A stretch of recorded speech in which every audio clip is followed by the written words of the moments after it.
On this edition for Sunday, May 23rd, a year after the death of George Floyd, a city searching for healing, and a country awaiting a reckoning on race and policing. The big stuff. Who do you think you are? And in our signature segment, the resilience of little-known record label Malaco Records. Next on PBS NewsHour Weekend.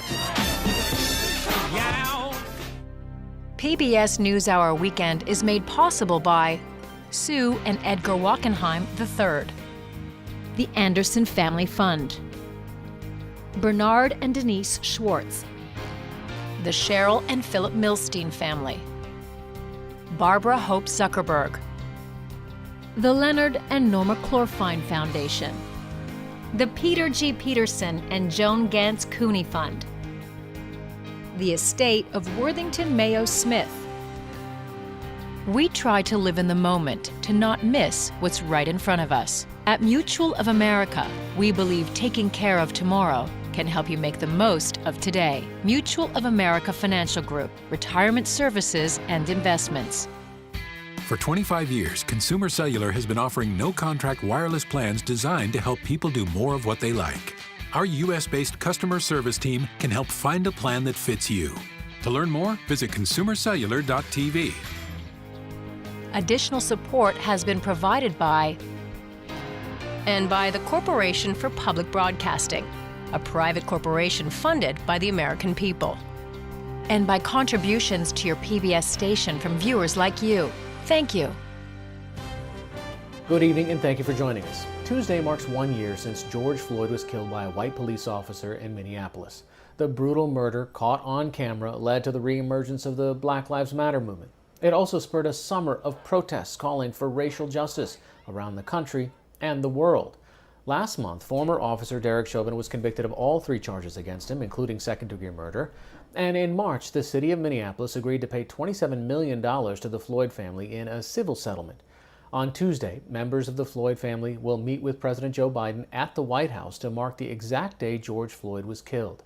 In New York City today, one of George Floyd's brothers spoke at an event kicking off one of several organizations founded to honor Floyd's life and ongoing efforts towards racial justice. We'll have more on the 1-year anniversary of George Floyd's death after the news summary. Many Haitian nationals already in the United States will be allowed to stay after the Biden administration extended Temporary Protected Status, or TPS, for 18 months. Homeland Security Secretary Alejandro Mayorkas announced the extension yesterday, reversing the Trump administration's effort to end the protection, which allows eligible recipients to stay and work in the U.S. Under the extension, an estimated 150,000 Haitians in the U.S. will be able to apply to stay, according to immigration activists. The TPS designation was originally given after the 7.0 earthquake in January of 2010, which devastated the country. In extending the designation, Mayorkas cited, quote, serious security concerns, social unrest, an increase in human rights abuses, crippling poverty, and lack of basic resources, which are all exacerbated by the COVID-19 pandemic. The ceasefire between Hamas and Israel continues to hold for a 3rd day today, but United Nations officials warn that the damage in Gaza will set the territory back years. The UN humanitarian coordinator for the Palestinian territory said 1,000 homes in Gaza were destroyed, and damage to infrastructure left 800,000 people in Gaza without access to tap water. During 11 days of fighting, at least 240 Palestinians and 12 Israelis were killed. U.S. Secretary of State Antony Blinken is headed to the region this week and said today that humanitarian aid for Gaza does not mean support for Hamas, which the U.S. designates as a terrorist organization. We've worked in the past and we can continue to work with trusted, independent parties that can help do the reconstruction and the development, not some quasi-governmental authority. And the fact of the matter is, Hamas has brought nothing but ruin to the Palestinian people. It's gross mismanagement of Gaza while it's been in charge, and of course, these indiscriminate rocket attacks on Israeli civilians, which have elicited the response that they did, because Israel has a right to defend itself. The president of Belarus, Alexander Lukashenko, ordered a fighter jet to force a civilian plane to land in Belarus today. It was headed from Athens, Greece to Vilnius, Lithuania. On board was Roman Protasevich, a prominent opponent of Lukashenko and the co-founder of a messaging app used to plan recent protests. He was reportedly arrested after the plane landed in Minsk. Protasevich has been living in exile and faces charges that could carry a prison sentence of up to 15 years. Lithuania's president tweeted the forced landing and arrest was, quote, abhorrent. The Ryanair flight was crossing through Belarus airspace when it was forced to change course. Belarus officials claimed they took the action because the plane was the target of a bomb threat. A European Union official tweeted late today that the plane was allowed to leave Minsk and headed to Lithuania with about 170 passengers on board. For updates on COVID-19 and more national and international news, visit pbs.org/newshour. This week marks the one-year anniversary of the death of George Floyd, an unarmed black man who died after a white police officer, Derek Chauvin, held his knee on Floyd's neck for more than 9 minutes.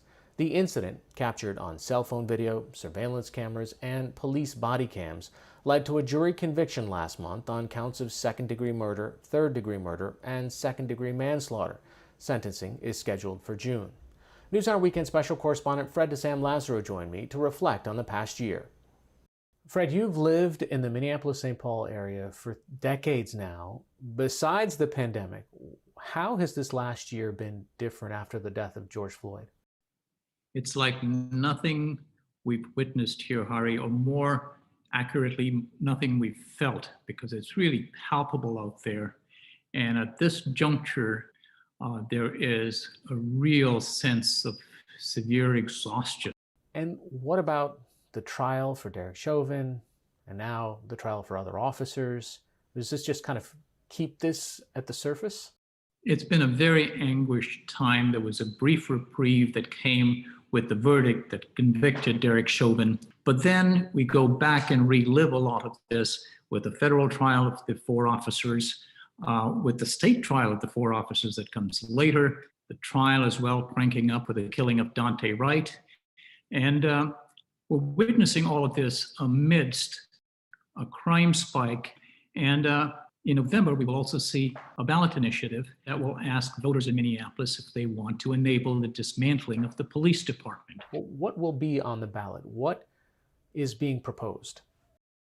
The Constitution of the city of Minneapolis requires a certain level of staffing in the police department. That will be removed if voters approve it. Well, in real life terms, just through attrition and departures, it's down 1/3 of its 880 officers. And so the resources that it does have are very thinly spread amidst this crime spike. Now, critics will say that those are 2 completely different things. The crime spike is happening no matter what, and the understaffing, it's a separate issue in the police department. But in voters' minds, obviously, this is something that is keenly associated. And so the chances of the ballot initiative being approved, I would say, are not great based on the experts that I've talked to about this. And one more thing about the dismantling of the police. The substantial change that would be needed if you wanted to shift a police culture has to come from the state legislature. And the state legislature is a completely different animal than the city council of Minneapolis. You have a lot of rural Democrats and especially Republicans who are very closely allied with the police in general and the police unions in particular. Have there been any structural changes in this past year that people can point to? I think you'll hear the city argue that it's taken some steps. They've banned chokeholds, for example.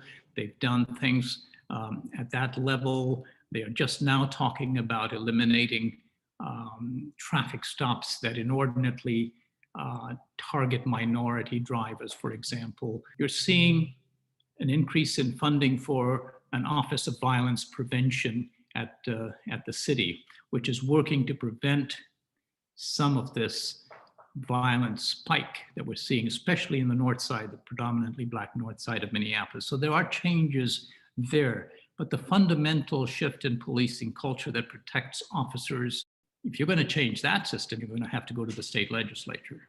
Fred DeSam Lazaro joining us from Minneapolis. Thanks so much. My pleasure, Hari.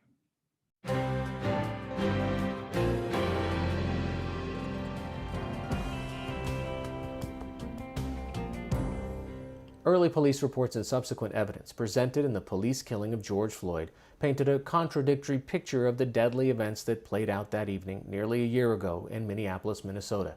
More recently, newly released video from 2 years ago after the death of Ronald Greene in Louisiana paints another inconsistent picture. Greene died in law enforcement custody after a car chase.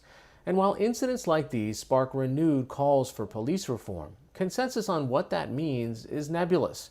I spoke with Philip Atiba Goff, co-founder and CEO of the Center for Policing Equity and professor of African American Studies and Psychology at Yale University, about these issues. In this last year, have we seen structural changes to policing in America? There's two ways for me to take that question. The first way is, has the country changed? And I think that most people are frustrated by the lack of change that they see nationwide. And when we're looking there, it doesn't look like what we want to see. That said, there are lots of pockets that have done really remarkable things. We've seen the city of Berkeley end low-level traffic enforcement. City of Baltimore is declining to prosecute it. City of Ithaca just approved a plan to dissolve its police department and put together something entirely different, a Department of Community Solutions and Public Safety that's majority unarmed, civilian-led, and won't send anybody armed to a nonviolent conflict. So I think what's happening is we're seeing piecemeal jumps forward towards what we're trying to do. And that's going to be ultimately unsatisfying when we're looking at it in a national lens, but it's going to create the models that make it possible to see full national change. You have, 18,000 different police departments or jurisdictions, and what might work in a college town like Berkeley or Ithaca, will it work on the streets of a major American city? Yeah, I mean, it's a good question. Ithaca and Berkeley are not Philadelphia and St. Louis, and we shouldn't try to pretend like they are. When we think of policing, we think of NYPD and Chicago and Houston and Philadelphia. But the reality is 75% of those law enforcement agencies are 25 officers or fewer, and there's 1,000 that are just one dude. It's pretty much always a dude. So in that context, we're going to see really different changes in a city where there's 63 officers than in a city where there's 35,000. That might not even be the same job. I do think, though, that they provide models for how communities come together and say, this is how we keep ourselves safe. It may not be possible for New York to do what Ithaca just did, even though they're in the same state. It may be possible, though, for one borough or for one precinct to give that a shot, and that we scale up community by community and block by block, because that's honestly how crime works, right? Crime is hyper local. It's not even like a neighborhood. It's one street corner within that neighborhood that's like 85% of the violence. So if crime works that way, why do we imagine that solutions to crime, solutions to poverty, solutions to the concentrated sets of disadvantage that make crime a more attractive reality, why do we imagine that our solutions don't have to take the same kind of shape and the same kind of scale? I don't know why, but I'm going to tell you, we're going to be disappointed until we right-size those sets of things. So how do you translate from, say, for example, if you could wave a magic wand and have every officer in all 18,000 jurisdictions of law enforcement agencies take implicit bias tests and understand that there are certain things that they bring to every occasion, how do you translate that into an actual cultural shift where we perceive one another differently day after day, incident after incident, which is really difficult? Yeah, it is. It's so difficult that I don't know that we really want to try. Here's what I mean by that. The way you asked that question, it's a way I get asked a lot. How do we change the hearts and minds of officers to make policing better? And I think that's the wrong diagnosis of the solution. Rather than focusing on the hearts and minds of officers, or really the hearts and minds of anybody, let's focus on the behaviors, on the structures that we erect that overdetermine everybody's behaviors. We've known for better part of the last century that attitudes in general are really weak predictors of behavior. But if you want to change attitudes, the best way to do that is to change behavior. So instead of thinking about how do we affect the hearts and minds of officers, let's regulate the behaviors. They'll change their attitudes when they act differently. All of the science is clear. Behaviors change attitudes more quickly and more profoundly than attitudes change behavior. So what are changes to behaviors that police departments could implement to hopefully change attitudes over time? So my collaborator, dear friend, and mentor, Jennifer Eberhardt, had a wonderful intervention in Oakland, where she just made sure that officers, every officer, before they engage in a stop, they have to write down, this is an intelligence-led stop. I have intelligence from this source that says this is a good stop. And the following year after they implemented that, they stopped 43% fewer Black people and crime kept going down. Now, that's not quite causality, but that's a pretty good start. In Las Vegas, they were having a big problem with their use of force after foot pursuits. And so Center for Policing Equity, the community, and Las Vegas Metro Police Department came together and said, hey, after a foot pursuit, my adrenaline's up, my heart rate's up, and I know you're a bad guy. Maybe that's the problem. Maybe I just slow down, count to 10, don't touch you until backup shows up. And the year after they implemented that, 23% decline.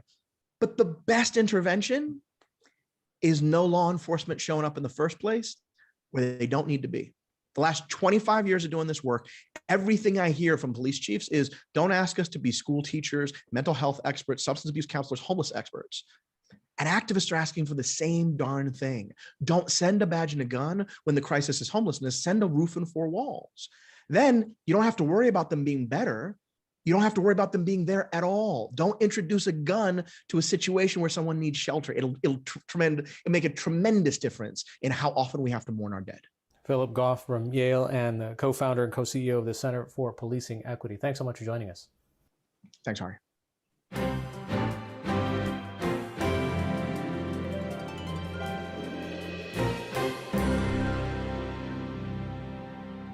As a small, mostly unheard of independent record label based not in New York or Los Angeles, but in Jackson, Mississippi, Malaco Records has managed to outlast major record label competitors like Motown, Stax, and Chess Records.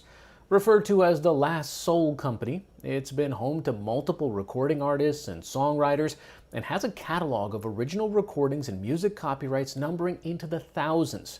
NewsHour Weekend's Christopher Booker brings us the unlikely and long-lasting story of Malaco Records. From soul to blues to gospel, Jackson, Mississippi's Malaco Music Group has seen and done it all.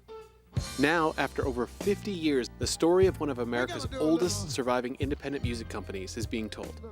Do you think the general population, the general music fan, knows of, and by extension appreciates, Malaco's contribution? No, absolutely not. Rob Bowman is the author of The Last Soul Company, the Malaco record story. Mainstream America doesn't have a clue what Malaco is. But for older Black Soul Blues fans, Malaco's associated with an incredible run. This run started in the 1960s. Tommy Couch was one of the founders. In the early stages, we would try to make a record like a lot of other independent producers and studios. And we would rush to New York or LA or somewhere and try to lease it to a major. We could get nobody interested, so we had to put these records out ourselves. Malaco's early days were lean, but early in the 1970s, their studio recorded 2 big songs. King Floyd's Groove Me, released on Malaco's Chimneyville label, and Gene Knight's Mr. Big Stuff, released by nearby Stax Records. The big stuff. Who do you think you are? Rather unbelievably, given Malaco's longevity, the company and their labels never produced a #1 radio hit in the pop music world. Only 3 of their songs cracked the top 50. The last one came from Dorothy Moore in 1976. Look like I get you off of my mind. But year after year, Malaco has survived, even as so many others shut their doors. Everybody thinks of Motown, Chess, Atlantic, Stax, glorious labels, every one of them, and many more hit records than Malaco. But none of them survived as long. They all ceased to be living entities, and they all stopped being independent. Malaco has been independent 52 years straight. Integral to their survival has been an ability to adapt. While it may have started with a quest for hits on the pop charts, this is not where the label ended up. Their move to a genre known as soul blues, and more importantly gospel, is why Malaco is still here. But you see, I come to tell you. In the world of gospel music, there is nothing larger than Malaco, whether through their own recordings or acquisitions. In 1986, they acquired the Savoy catalog, making Malaco the largest gospel label in the world. When you think about the Black church, you got to think about the music of the Black church. And we're right at the top of that list when you look at the music. I mean, Reverend James Cleveland, Mahalia Jackson. So there's a lot of history throughout the years that, we have, and we're very proud of. Malaco has blown the roof off gospel sales a few times. Mississippi Mass Choir's first album may have been the largest selling gospel album in history. Released in 1989, the Mississippi Mass Choir's debut album became the #1 spiritual album in the country and spent 45 weeks on the Billboard charts. But like every other corner of the music industry, the market for gospel music has changed. Much of Malaco's business is now conducted online and through the streaming platforms. Malaco has in recent years been digitizing and uploading all of their recordings. From the most obscure track that sold virtually nothing whenever it was released. And the idea was, even if it generated $20 in streaming royalties in a year, you multiply that by tens of thousands of tracks, you can survive. This archive created another benefit. It's increased the number of licenses and sampling deals for Malaco. In recent years, their recordings have been sampled on songs by Kanye West, Drake, DJ Khaled, Snoop Dogg, and Cardi B. But Malaco's been sampled for years, starting where so much of hip-hop started, with Grandmaster Flash. And they had to sue to get paid on that. But Grandmaster Flash recorded a song that he called Freedom, and actually, ironically, sampled a song by a Malaco group called Freedom.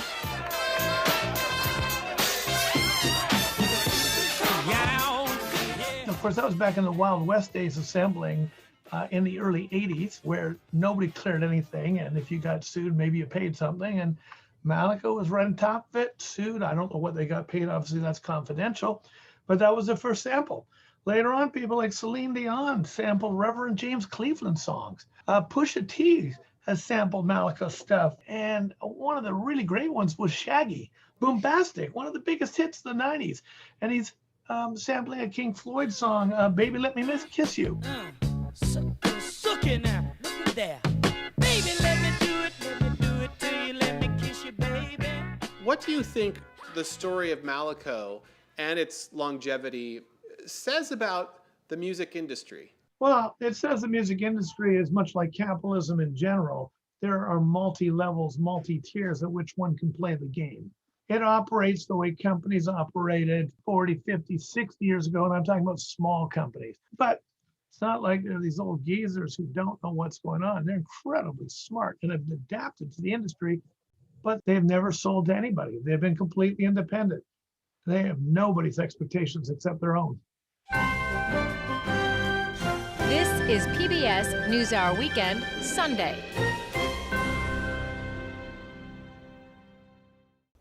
Finally tonight, there's a special place where props, those iconic and sometimes not so well-known items used in films, wind up when their on-set days are over. Next month, a company called Prop Store will auction some of its objects, including Indiana Jones's fedora and Harry Potter's glasses. NewsHour Weekend's Yvette Feliciano has the story. Once a traveler to a galaxy far, far away, this R2-D2 droid is one of hundreds of props going up for sale next month. I mean, what could be more iconic for a Star Wars fan than to own an R2 droid like this? And it's valued at auction for $80,000 to $120,000.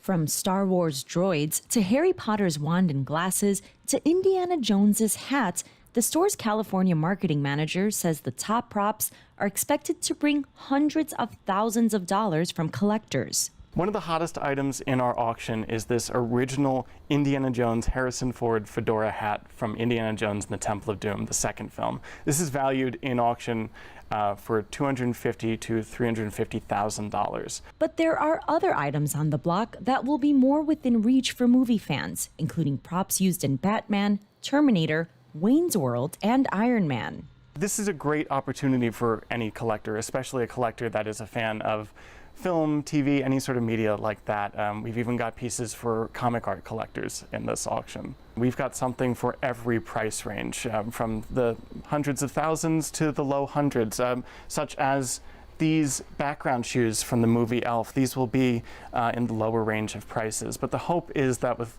1,300 lots, anybody that's a fan of these films can come and walk away with something that they love. The auction will be held online from June 29th through July 1st.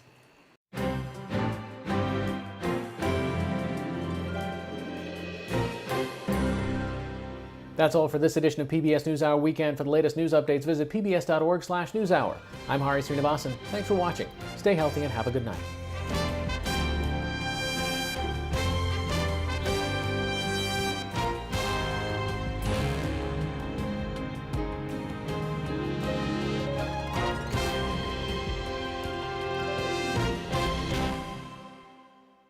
PBS NewsHour Weekend is made possible by Sue and Edgar Wachenheim III, the Anderson Family Fund, Bernard and Denise Schwartz, the Cheryl and Philip Milstein family, Barbara Hope Zuckerberg, the Leonard and Norma Clorfine Foundation, the Peter G. Peterson and Joan Gantz Cooney Fund, the estate of Worthington Mayo Smith. We try to live in the moment, to not miss what's right in front of us. At Mutual of America, we believe taking care of tomorrow can help you make the most of today. Mutual of America Financial Group, retirement services and investments. Additional support has been provided by Consumer Cellular and by the Corporation for Public Broadcasting, a private corporation funded by the American people. And by contributions to your PBS station from viewers like you. Thank you.